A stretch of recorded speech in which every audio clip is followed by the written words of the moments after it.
Hey, Plaidman here. How's it going? No hat today. I just came back from a wonderful event. It was fantastic, informative, gave me a lot of hope for the world. And I got to share the ride down to this event with a very interesting guy about my dad's age. Very, very, very cool guy. Hey, Rick, if you're watching this, it was awesome to meet you and talk with you. One of many things that Rick and I were talking about that I kind of wanted to share with you all today, and I probably talked about it before, is this concept of right and wrong. You know, on one scale you have right, one other scale you have wrong, and kind of go a little bit more into depth than maybe I have before. So we're all familiar with right and wrong, good and evil, angels, demons, you know, God, the devil, what have you. What I think gets overlooked by a lot of philosophers out there is this concept of a middle ground, and how, in my opinion, totally good and right. Sorry, hearing noises. It's dark. It's also like almost 12, so I'm cheating. I'm starting the video like a little bit before 12, but it's not even going to be posted until Saturday, so sorry. Anyways, you can't achieve total good, and you can't achieve total bad. Like, we can look at the worst people in human history. You think of it, whatever. You can look at them and be like, oh, Hitler was total bad. You can't get worse than that. And that's just not true.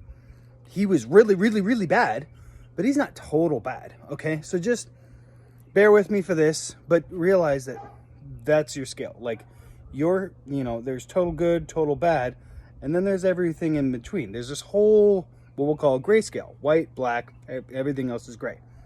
So realize that everyone you know fits in the gray, okay? Whether or not they're more good or more bad, but they're in the gray. Now, one thing that Rick and I were talking about that I felt was very interesting is how, and this is supposed to be about futures, is in America, there was this the last 12 years in America has been very weird. And frankly, it's gotten more and more divisive.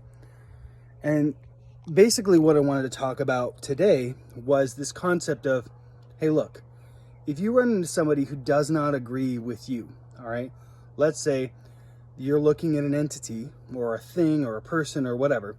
Let's take 9/11, okay? Whether or not it was an inside job or not an inside job or what have you, okay? You take that thing and there's going to be people on both sides of it. Now, if you assume that there is no right or wrong, that they may have data that you don't have, or you have data that they don't have, it doesn't make them wrong. It just means that they don't share your total opinion. That doesn't make them a bad person. It doesn't mean you have to hate them, okay? As a matter of fact, you could agree with them on every single other point other than this one, and frankly, you shouldn't not be their friend anymore, not be associated with them because you don't agree on this one thing. It used to be, I'd like to think, that there was a time where people just didn't talk about super sensitive stuff, which, I don't know. I don't think that's entirely true. I think humankind has always talked about things that were sensitive. That's just what you do. But I do think that, like, until relatively recently in America, it was understood that, hey, we didn't have to agree. We could even be super vocal about not agreeing.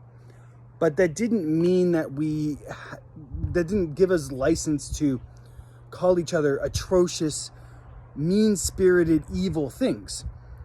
It meant that, like, oh, hey, I don't agree with blah person on blah subject, but I still think that they're a good person. I'd still go out to have a double date with them. I'd still say hi to their kids if I saw them at school or whatever, or invite them to my birthday party or something like that. You still associated with them. You still called them a friend or an associate or something of that nature. But something changed and pivoted in America, and it's very sad why it happened, but effectively there was a shift, and it became like, oh, if you like this one person, for instance, then you're a horrible person. You're evil, you're bad, yada, yada, yada. And if you like this other person, then you're evil, bad, stupid, whatever. And it's like, well, that's kind of weird. And here's a good, bad example. In World War II Germany, you had, obviously, the top of the food chain was Hitler, right? Let's assume, what we know was the top of the food chain was Hitler. And at the bottom of the food chain, you have your average German foot soldier, okay? Well, not every person from the top to the bottom was as bad as Hitler. Matter of fact, there was lots of Germans, soldiers and civilians who had no idea what their commanding officers, what the German high command was doing. And they felt like they were doing a patriotic thing to, let's just say, retake the power and retake the honor of Germany, okay? Now, that's their perspective.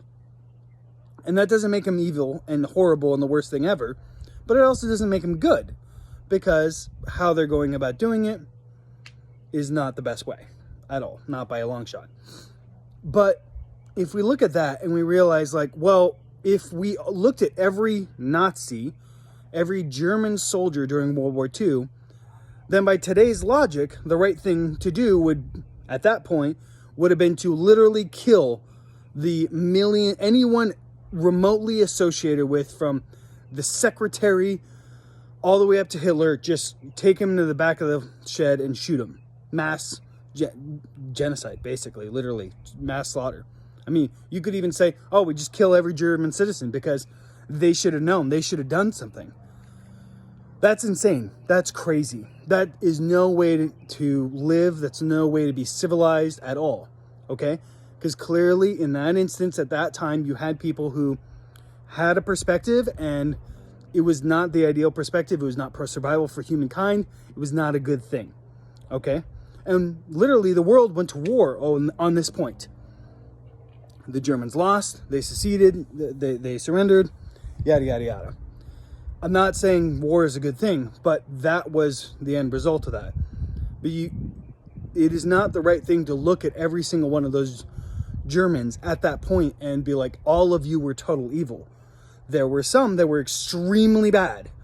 And then there were some that were like just following orders and whatnot. And I'll do a separate video about orders and whether or not you should follow them or not. But to come back to kind of more recent time in America, I think it's very important for people to really look at the people next to you and be willing to not have them agree with everything that you say.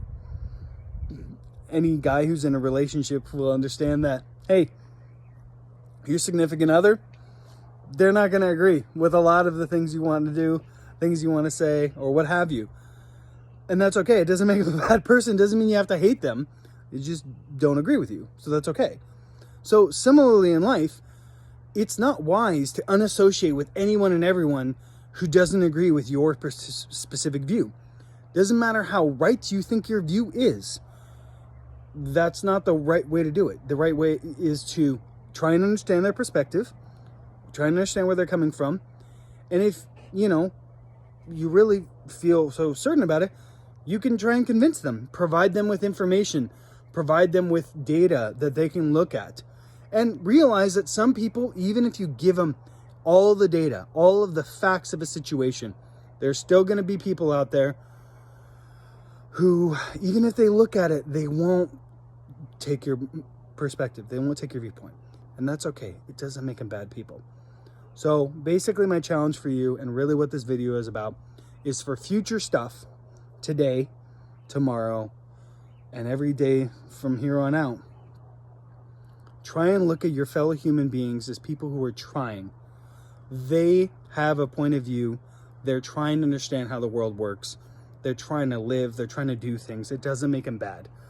But your challenge is like, okay, you're not a bad person. I don't agree. That's okay. Let's find a way to get along. Let's find a middle ground, whatever. Because you guys can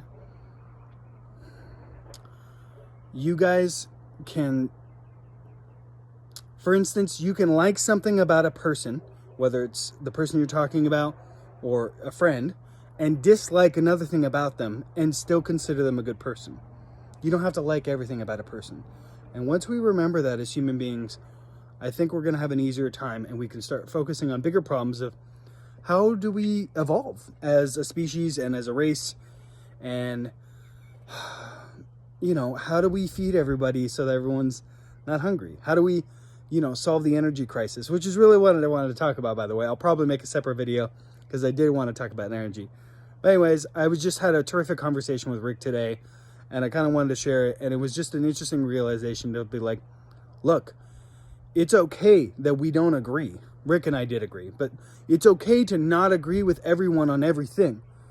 But you don't have to look bad at them because you don't agree.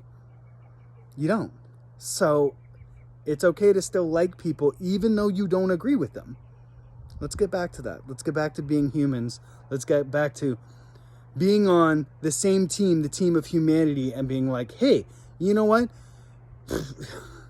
Your wife has brown hair and my wife has blonde hair, but we're still buds, even though we like women with different color hair. I know that's ridiculous, and I'm trying to be ridiculous. The point is, it's okay to like people for they don't have to be a copycat of you. You can still generally be like, hey, we as a people, we as friends, we have things in common that we like and we can go well with together. And I think people are basically good. I think people basically want their life to be better. They want those around them life to be better. So that's kind of my thing for today. That's it. Plaid Man out. I know it's late. You guys have a wonderful weekend. Talk to you later. Bye.